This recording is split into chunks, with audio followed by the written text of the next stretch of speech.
Hello guys, welcome back to our channel. Maargan మొన్ననే ఈ మూవీకి వెళ్ళాలి, కానీ సమ్ రీజన్స్ వల్ల కుదరలేదు. ఇంకా ఈ రోజు వెళ్ళా. ట్రైలర్ చూసాక విజయ్ ఆంటనీ గారు మళ్ళీ ఒక డిఫరెంట్ కాన్సెప్ట్ తో వస్తున్నారనిపించింది. ఫస్ట్లీ నాకు మూవీ నచ్చిందో లేదో చెప్పే ముందు మన ఛానల్ కి ఎవరైనా కొత్తగా వస్తే కంటెంట్ అది చెక్ చేసి మీకు నచ్చితే సబ్స్క్రైబ్ చేసుకుని బెల్ ఐకాన్ ఆన్ చేసి పెట్టుకోండి. Now coming to the review. Movie నాకైతే జస్ట్ పర్లేదు అనిపించింది. డిఫరెంట్ కాన్సెప్ట్ చూసిన ఫీలింగ్ అయితే వచ్చింది, కానీ కంప్లీట్ ఒక థ్రిల్లర్ మూవీ చూసాననే సాటిస్ఫాక్షన్ అయితే రాలేదు. నాకు ఎందుకు అలా అనిపించిందో కంప్లీట్ రివ్యూలో చూద్దాం. ఇంకా నెక్స్ట్ ప్లాట్ విషయానికి వచ్చేస్తే, హైదరాబాద్ లో ఒక మర్డర్ జరుగుతుంది. సేమ్ ఇలాంటి మర్డర్ ముంబైలో ఒకప్పుడు చూసిన ఏడీజీపీ ధ్రువ్ హైదరాబాద్ కి వస్తాడు.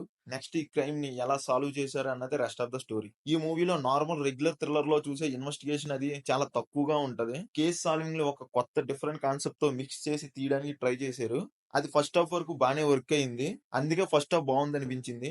సెకండ్ హాఫ్ ని కొంచెం లెట్ డౌన్ అయిన ఫీలింగ్ అయితే వచ్చింది. ఫస్ట్ హాఫ్ లో చెప్పే తాబేలు, ఆ తాళపత్ర గ్రంథాలు సీన్స్ అన్ని ఇంట్రెస్టింగ్ గా ఉన్నాయి అనిపించాయి. కానీ సెకండ్ హాఫ్ లో దాన్నే అటు తిప్పి ఇటు తిప్పి సర్ఫేస్ లెవెల్ లో చూపించేసి ఓన్లీ అది ఫర్ సపోర్ట్, అసలు మ్యాటర్ ఇది అని చూపించారు. అక్కడే కొంచెం డిసప్పాయింట్ అయ్యా. వాటి గురించి ఇంకొంచెం డెప్త్ గా చెప్పుంటే బాగుంది అనిపించింది. అండ్ అరవింద్ క్యారెక్టర్ ఒక మంచి క్లోజర్ అయితే ఇచ్చుంటే బాగుంది అనిపించింది. ఏదో గాలిగా ఒక డైలాగ్ చెప్పించి వదిలేశారు. క్లైమాక్స్ కూడా అంతగా నచ్చలేదు, జస్ట్ ఓకే అనిపించింది.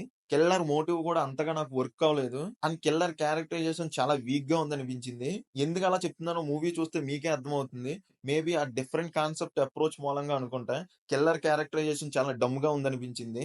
అండర్ వాటర్ సీక్వెన్సెస్ అవి బాగున్నాయి. విఎఫ్ఎక్స్ కూడా డీసెంట్ గా ఉంది, ఒక్క చోట తప్ప మిగతావన్నీ బాగున్నాయి. బీజిఎం అయితే జస్ట్ ఓకే అనిపించింది. మెయిన్ గా మేకప్ ఆర్టిస్టులు వర్క్ మెచ్చుకోవాలి. గెటప్స్ అవి డీసెంట్ గా ఉన్నాయి. ఎక్కడ ఎబ్బట్టుగా లేకుండా గెటప్స్ అవి డీసెంట్ గా ఉన్నాయి. ఇంకా పెర్ఫార్మెన్సెస్ అయితే విజయ్ ఆంటనీ గారి యాక్టింగ్ బాగుంది.